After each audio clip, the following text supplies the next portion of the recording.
Honor our differences.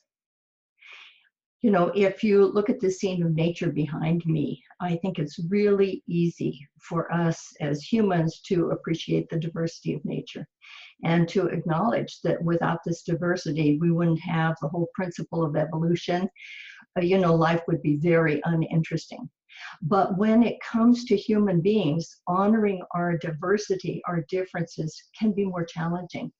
And one of the things we're facing right now in the Western world is this whole experience of tribalism. People banding together because they have the same values, the same beliefs, and really making others wrong if they're part of that other tribe. Now, one of the things I learned about 25 years ago about co-creation is that without diversity, you can't have co-creation.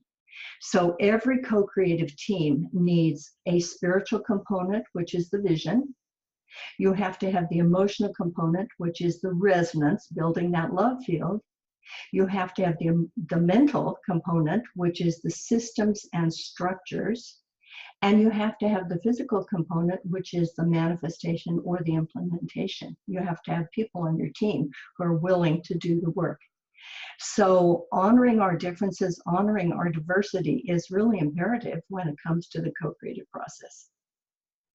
Honoring our differences is such a word or a theme that tends to be kind of obvious for many of us. So, okay, especially if you're a conscious evolutionary, that is kind of a tenet of being a conscious evolutionary, really accepting and honoring differences and being very aware of not judging others. And what I think is very important to keep in mind is that even though we may think that we don't judge, the judgment and that tendency to not honor our differences is very present in very, very subtle ways. That is my main encouragement, to be very open and let others know